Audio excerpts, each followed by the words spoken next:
মুসলমানরা এখানে এসেছে জুলুম করে নাই, মুসলমানরা ভারত বিজয় করে শান্তি স্থাপন করেছে।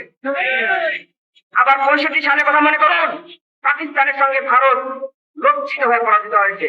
ঘোষণা দিয়েছিল তার গার্ডেনে গিয়ে তার ফাস্ট করবে, কিন্তু দিল্লির নিয়ে এসে পাকিস্তানিরা ব্রেকফাস্ট করে ফেলেছিল। লক্ষ্য কিছুদিন আগে অপারেশন পুনিয়ার কথা তাদের মান ভূপাতিতে লজ্জা পাওয়া।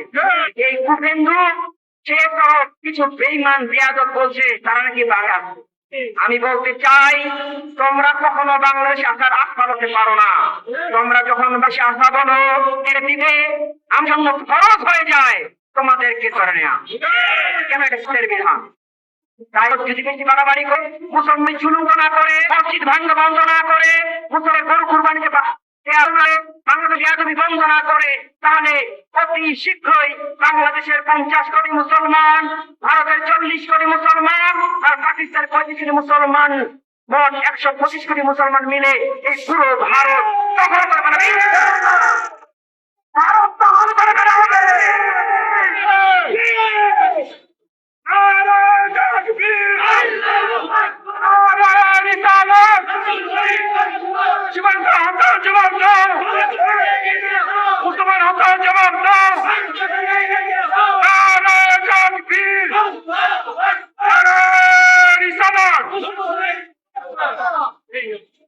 মনে রাখবেন, এই সীমান্তে এখন গোলাগুলি বাড়িয়ে দিয়েছে, এর জবাব কিন্তু আমরা এখনো দেই নাই।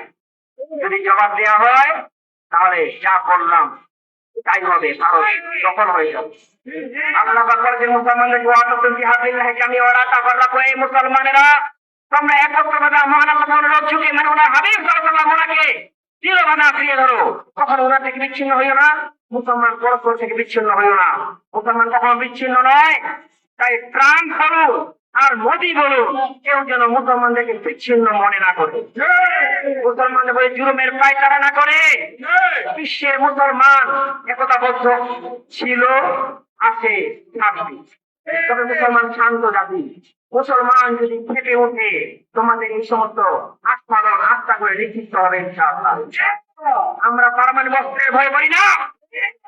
আমরা মুসলমান আমাদের ইমানি কুত দিয়ে পারমাণবিক অস্ত্রকে চোখের পলকে ধ্বংস করতে পারি। দেখুন, হিন্দুত্ববাদী আগ্রাসনের কথা আর কত বলবো। ভারতের দেখে দেখে বাংলাদেশের মধ্যেও শুরু হয়ে গেছে। ইসকন বাংলাদেশে মুসলমান মেয়েদের চুরি করে নিয়ে ভারত পাচার করে, এটা এখন ওপেন সিক্রেট। ইসকন মুসলমান ভাইদের শহীদ করছে। ইসকনের সন্ত্রাসী এই চিন্ময়কে জামিনের জন্য লাফালাফি করছে সংস্কৃত উপদেষ্টা নিতাই। এই সংস্কৃত উপদেষ্টা নিতাইকে বহিষ্কার করতে হবে।